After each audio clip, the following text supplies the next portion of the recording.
Sabe quando uma grande sinfonia chega ao fim, ela não se despede com uma nota qualquer, né? Não mesmo. Ela termina com um acorde, assim, massivo, um som que preenche tudo e parece resumir a obra inteira. Uhum. Acontece que o livro dos Salmos, que é tipo a grande coletânea de canções de Israel, também tem um final assim. E é nesse clímax, nesse acorde final, que a gente vai mergulhar hoje. O Salmo 150. Exatamente. E o material que a gente tem em mãos para essa análise é fascinante. Ele descreve esse salmo não como um simples poema de encerramento, mas como o último acorde da criação. Uau! A nossa missão aqui é entender por que essa passagem tão curta é, na verdade, uma convocação final, sabe? Universal, para uma adoração sem restrições. E o tom já é dado logo de cara, né? A primeira e a última palavra do Salmo são a mesma. Aleluia. Isso. Que em hebraico significa, literalmente, louvai ao Senhor. É como se abrisse e fechasse as cortinas com o mesmo chamado. E para entender a profundidade desse convite, a análise que a gente está usando traz uma ilustração muito, muito poderosa. Ela nos leva para o século XIX, para a vida do pregador Charles Spurgeon. Ah, sim. Ele estava passando por uma crise, assim, devastadora.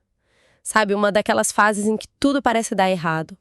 A esposa doente, o ministério sob ataque, uma pressão pessoal imensa. Nossa. Imagino que, numa crise dessas, a última coisa que alguém pensaria seria em louvor, né?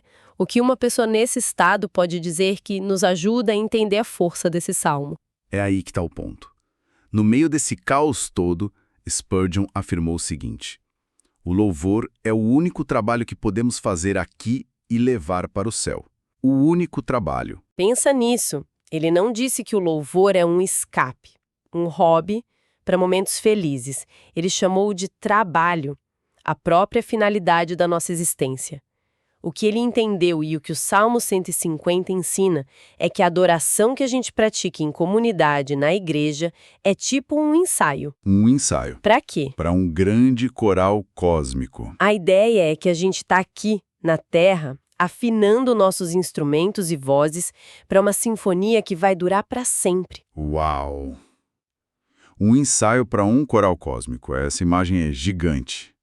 Mas para a gente entender como essa música é composta, acho que precisamos ouvir a partitura. Com certeza. Eu vou ler o Salmo 150 inteiro. É curto, mas cada palavra parece vibrar. Aleluia. Louvai a Deus no seu santuário. Louvai-o no firmamento, obra do seu poder. Louvai-o pelos seus feitos poderosos. Louvai-o consoante a sua suprema grandeza. Louvai-o ao som de trombeta. Louvai-o com saltério e com harpa.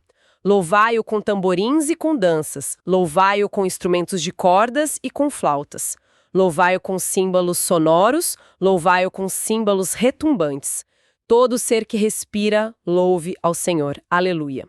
Dá para sentir a energia crescendo, não é? A análise que a gente tem divide essa explosão de louvor de uma forma bem clara, em 3 dimensões. A primeira é onde e por que a gente louva. Ok. A segunda é a motivação por trás disso. E a terceira é a expressão, ou seja, como esse louvor todo ganha forma. Certo, vamos por partes então. A primeira dimensão, onde e por quê. O primeiro versículo já começa com uma dualidade interessante. Louvai a Deus no seu santuário, louvai-o no firmamento. Santuário entendo, é a igreja, o templo. Mas firmamento? Isso é o céu, as estrelas. Universo todo. Exatamente isso. O salmista está colocando o louvor de domingo no mesmo nível de uma galáxia explodindo. É isso mesmo. É. E o fascinante é que não é uma escolha, tipo, ou aqui ou ali. É uma convocação para um louvor que ocupa todos os espaços. O santuário é o lugar do culto corporativo, onde a comunidade se reúne. Certo. É ali que a gente celebra a graça, a redenção, o que Deus fez por nós de forma específica. Entendi. É o louvor da história da salvação. Perfeito. Mas o firmamento expande o palco para o infinito. É o universo inteiro. É um chamado para louvar a Deus por quem Ele é. Seu poder, Sua majestade, sua criatividade, tudo isso está manifesto na natureza, de uma folha a uma nebulosa. Nossa. A conclusão que a análise aponta é que a verdadeira adoração não pode, de jeito nenhum, ficar presa entre quatro paredes. Ela precisa transbordar. Isso me lembra daquelas imagens recentes do telescópio James Webb, sabe? Aquelas fotos de galáxias e berçários de estrelas a bilhões de anos-luz. Incríveis. A gente olha para aquilo e fica sem palavras. A análise que temos até brinca com essa ideia, dizendo que, se aquelas galáxias tivessem um som, seria a sinfonia mais poderosa já ouvida. É incrível pensar que o poder que sustenta aquilo tudo é o mesmo que atua na minha vida, no meu santuário pessoal. A cabeça da gente dá um nó. E a adoração é a ponte que conecta essas duas realidades. O mesmo poder criador que sustenta o cosmos, o firmamento, é a mesma graça salvadora que a gente celebra no santuário. E a aplicação prática disso muda tudo. Como assim? Se o louvor acontece nesses dois lugares, significa que o trabalho, a casa, o trânsito, o supermercado, tudo isso faz parte do firmamento da nossa vida.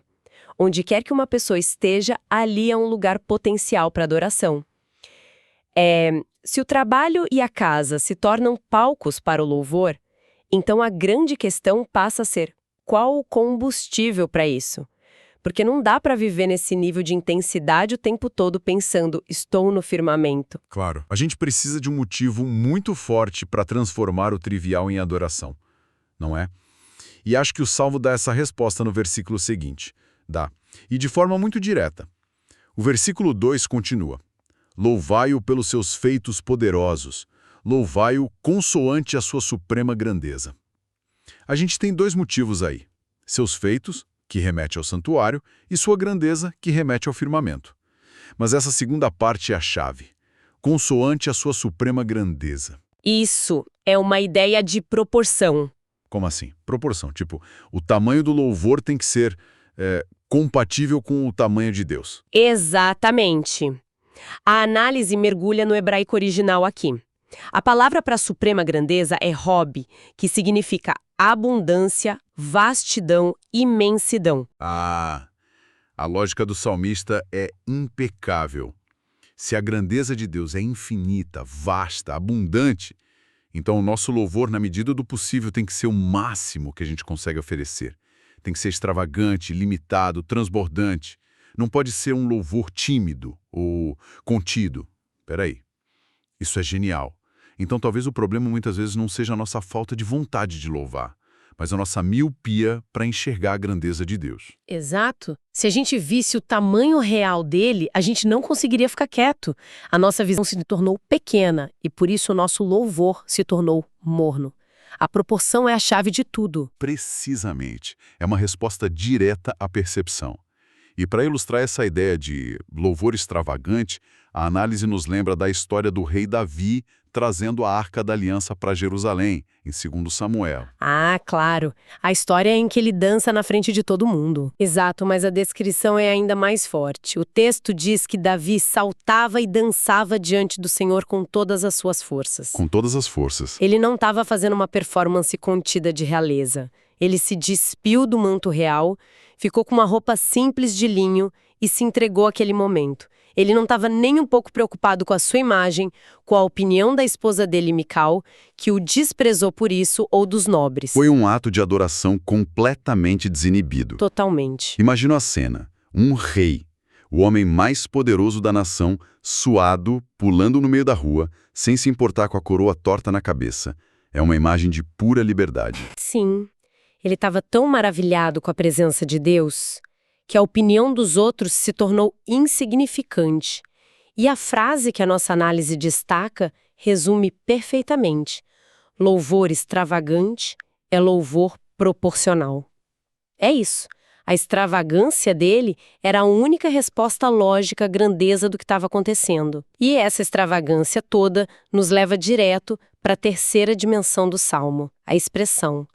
Como esse louvor todo se manifesta na prática. E aqui a nossa sinfonia ganha corpo.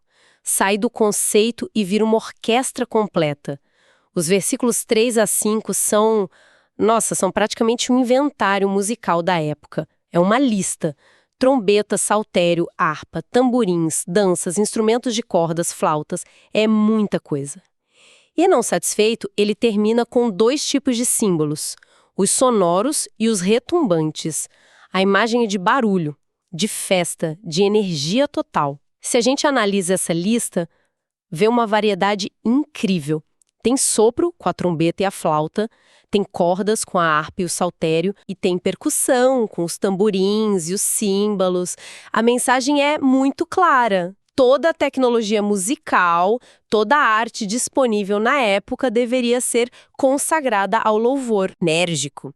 É como se ele dissesse: pega a guitarra, o sintetizador, o sample, o beat, tudo que você tem, não deixa nada de fora. E isso se conecta com um princípio que a análise traz de 1 Coríntios 10:31, que diz para fazer tudo para a glória de Deus. Exato. A dedicação desses instrumentos todos é um exemplo prático de como qualquer ferramenta pode ser usada por um propósito maior. E a análise faz uma analogia brilhante com a parábola dos talentos de Mateus 25. O talento, que é a habilidade, e o instrumento, que é o recurso, são dons que não devem ser enterrados por medo ou por achar que são seculares demais. Eles devem ser multiplicados. Isso. Devem ser multiplicados para a glória do Criador. O pianista que passa horas aprimorando a técnica, o técnico de som que estuda para criar a mixagem perfeita, o baterista que usa o ritmo com reverência. Todos eles estão, na prática, tocando seus símbolos retumbantes. Isso tira aquela ideia de que só o dom artístico tradicional serve. O programador que cria um software que ajuda pessoas, o contador que mantém as finanças de uma organização de caridade em ordem, o designer que cria uma imagem que comunica esperança. Perfeito. Todos estão trazendo seus instrumentos para a orquestra. A busca pela excelência em qualquer área se torna uma forma de adoração. Exatamente. A aplicação é que não existe instrumento ou estilo que não possa ser redimido e usado para adoração, desde que a intenção do coração e o conteúdo sejam puros. A análise é categórica nisso. O céu merece o nosso melhor, seja no melhor arranjo, na melhor afinação, no melhor código, no melhor relatório. Ok, então vamos juntar as peças da nossa jornada. A gente viu que o louvor deve acontecer em todo lugar, no espaço sagrado do santuário e no espaço infinito do firmamento. O motivo: os feitos de Deus e principalmente a sua grandeza avassaladora, que exige uma resposta proporcional, extravagante. Isso. E como, com todos os recursos, toda a arte, toda a tecnologia que a gente tiver, buscando a excelência. E aí, quando parece que não dá para ir mais alto, o salmista entrega o clímax do clímax, o versículo final, que amarra tudo de forma espetacular. Todo ser que respira louve ao Senhor. Aleluia. É o grande final, e a análise destaca algo incrível aqui. A palavra hebraica para sopro ou respiração é neshama. Neshama. O que o salmista está dizendo é que o próprio sopro de vida que a gente recebe de Deus é, ao mesmo tempo, a qualificação e o motivo para louvá-lo. Nossa, então o pré-requisito para participar dessa orquestra cósmica é simplesmente estar vivo. Respirar já é um ato de louvor em potencial. A gente só precisa sonorizar esse sopro. É isso. É a ideia. Se você respira, você tem não apenas a obrigação, mas o privilégio de louvar. É o convite mais inclusivo possível. E isso levanta algumas questões importantes para a nossa própria vida, não é? Com certeza. A análise termina com um apelo, que a gente pode transformar em reflexão. Sim, por exemplo, será que existe algum talento ou recurso nosso que está enterrado, como na parábola?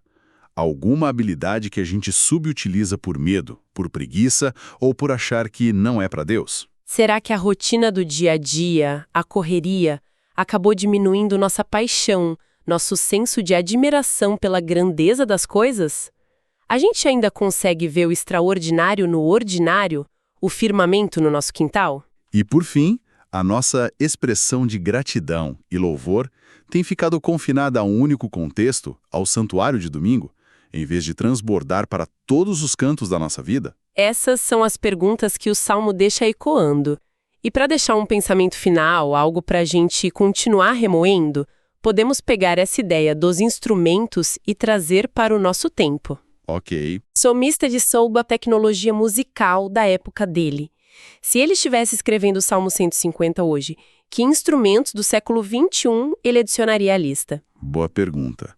Ele certamente incluiria um sintetizador, uma guitarra com pedal de distorção, Sim, talvez um código de programação, uma lente de cinema, uma ferramenta de inteligência artificial. A lista seria enorme. exatamente. E a pergunta mais importante que vem depois é: como cada pessoa pode usar o seu instrumento único, a sua profissão, a sua habilidade específica, aquilo que só ela sabe fazer, como um símbolo retumbante para expressar louvor? Como um advogado defende a justiça, um médico cura, ou um programador cria soluções de uma forma que ecoa o aleluia final do Salmo. Nossa, a convocação é para que cada sopro de vida, cada Neshama, se torne de fato um acorde na grande sinfonia da criação.